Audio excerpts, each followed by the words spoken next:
ಇನ್ನು ಬಿಡದಿಯ ರೈತರ ವಿಚಾರಕ್ಕೆ ಬರೋಣ. ಈ ಟೌನ್ಶಿಪ್ ವಿಚಾರ ಇದೆಯಲ್ಲ, ಕಾಂಗ್ರೆಸ್ ಪೋಸ್ಟರ್ ವಾರ್ ಶುರುವಾಗಿದೆ. ಬಿಡದಿ ಟೌನ್ಶಿಪ್ ಬಳಿ ಬಿಜೆಪಿ ಮತ್ತು ಜೆಡಿಎಸ್ ವಿರುದ್ಧ ಪೋಸ್ಟರ್ ವಾರ್ ಶುರುವಾಗಿದೆ. ಈಗ ರಸ್ತೆ ಬ್ರಿಡ್ಜ್ ಗೋಡೆಗಳ ಮೇಲೆ ಪೋಸ್ಟರ್ ಅನ್ನ ಅನಾಮಿಕರು ಅಂಟಿಸಿದಾರಂತೆ. ಬಿಡದಿಯ ಹಳ್ಳಿಗಳಿಗೆ ಬಿಜೆಪಿ ನಾಯಕರು ಭೇಟಿ ಕೊಡ್ತಾ ಇರೋದ್ರಿಂದ ಬಿಜೆಪಿ ನಾಯಕರು ಎಲ್ಲೆಲ್ಲಿ ಹೋಗ್ತಾರೋ ಅಲ್ಲೆಲ್ಲ ಈ ಪೋಸ್ಟರ್ಗಳು ಹರಿದಾಡ್ತಾ ಇದೆ. R Ashok, B Y. ವಿಜಯೇಂದ್ರ ಛಲವಾದಿ ಬಗ್ಗೆ ಲೇವಡಿ ಮಾಡಿದ್ದಾರೆ. ಕುಮಾರಸ್ವಾಮಿ, ನಿಖಿಲ್, ಅನಿತಾ ಕುಮಾರಸ್ವಾಮಿ ಹಾಗೆ ಅವ್ರ ವಿರುದ್ಧವೂ ಕೂಡ ಬಿಜೆಪಿ ಮತ್ತು ಜೆಡಿಎಸ್ ನ ಪ್ರಮುಖ ಲೀಡರ್ಸ್ ಗಳು ಯಾರಿದ್ದಾರೆ ಅವರುಗಳ ವಿರುದ್ಧವೂ ವ್ಯಂಗ್ಯವಾಡಿದ್ದಾರೆ. ರೈತರು ಮಾಡಿರುವ ಕೆಲಸನ ಅಥವಾ ಇವರ ಪಾರ್ಟಿಯವರ ನಡುವೆ ಆಗಿರುವ ಕೆಲಸನ ನೋಡ್ಬೇಕಿದೆನಾ? ಅವ್ರ ಮೇಲೆ ಇವ್ರ ಮೇಲೆ ಅವರು ಪೋಸ್ಟರ್ ವಾರ್ ನ ಶುರು ಮಾಡಿದ್ದಾರೆ. ಇವತ್ತು ಬಿಜೆಪಿ ಅವರು ಅಲ್ಲಿಗೆ ಹೋಗ್ತಾ ಇದಾರಲ್ಲ, ನೋಡಿ ಅಲ್ಲಿ ಅನಿತಾ ಕುಮಾರಸ್ವಾಮಿ, HD ಕುಮಾರಸ್ವಾಮಿ ಹಾಗೆ ನಿಖಿಲ್. ಅನಿತಕ್ಕ, ನಾನು ವಿನಯ್ ಗೌಡ ನಿಮ್ಮ ಬೇನಾಮಿ, ಈ ರೀತಿಯಾಗೆಲ್ಲ ವ್ಯಂಗ್ಯವಾಗಿ ನಿಮ್ಮ ಬೇನಾಮಿ ಭೂಮಿಯ ಒಡೆಯ, ಬೇನಾಮಿ ಗಿನಾಮಿ ಏನ್ ಮಾಡ್ಕೊಂಡಿರ್ತಲ್ಲ ಅವ್ರದೆಲ್ಲ ಫೋಟೋಗಳನ್ನ ಹಾಕಿದ್ದಾರೆ. ಇದು ಅಲ್ಲ ಅನ್ನೋದಾದ್ರೆ ಹೋಗ್ರಿ, ನೀವು ಲೀಗಲ್ ಆಗಿ ಫೈಟ್ ಮಾಡ್ಬೋದು. ಹೌದು ಅನ್ನೋದಾದ್ರೆ ರಾಜಕೀಯ ಅನ್ಕೊಂಡು ಸುಮ್ನಾಗಿ. ಅಲ್ಲ ಅನ್ನೋದಾದ್ರೆ ನೋಡಿ ಅಲ್ಲಿ ಬಿಡದಿ ವ್ಯಾಪ್ತಿಯಲ್ಲಿ ಬದುಕೋಕೆ 100 ಎಕರೆ ಭೂಮಿ ಮಾತ್ರ ಇದೆ. ಆಮೇಲೆ ಅನಿತಕ್ಕ, ನಾನು ವಿನಯ್ ಗೌಡ ನಿಮ್ಮ ಬೇನಾಮಿ, ಹಿಂಗೆಲ್ಲ ಹಾಕಿದ್ದಾರೆ. ಇದನ್ನ ಜೆಡಿಎಸ್ ಅವರು ಬಹಳ ಗಂಭೀರವಾಗಿ ತಗೊಳ್ಬೇಕು. ಇದೆಲ್ಲವೂ ಸುಳ್ಳು ಅನ್ನೋದಾದ್ರೆ please go head, legal fight ಮಾಡಿ. ಇಲ್ವಾ ಜನ ಇದು ನಿಜ ಅನ್ಕೊಳ್ತಾರೆ.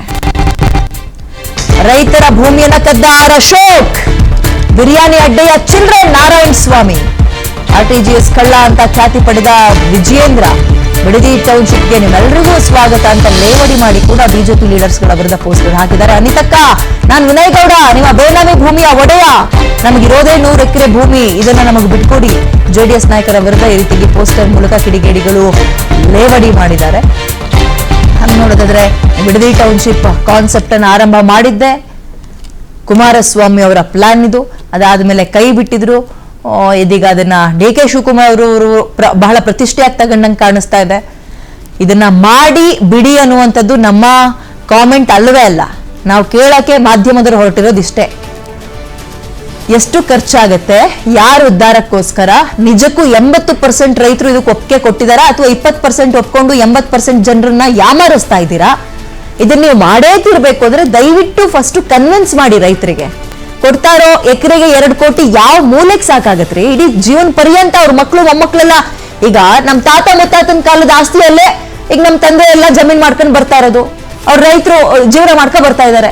ನೀವು ಏಕಾಏಕಿ ಅದನ್ನ ನುಂಗು ತಿಂದು ಬಿಡ್ತೀನಿ, ನನ್ನ ಹತ್ರ ದುಡ್ಡಿದೆ ಕೊಟ್ಟು ಬಿಡ್ತೀನಿ, ನೀವು ಇಟ್ಕೊಂಡು ದುಡ್ಡು ತಿನ್ನಕ್ಕಾಗತ್ತಾ? ಎಲ್ಲಿ ತನಕ? ಕುಡ್ಕೆವನ್ನು ಕೂತ್ಕೊಂಡು ತಿಂದ್ರೆ ಸಾಲಲ್ಲ ಅಂತಾರೆ.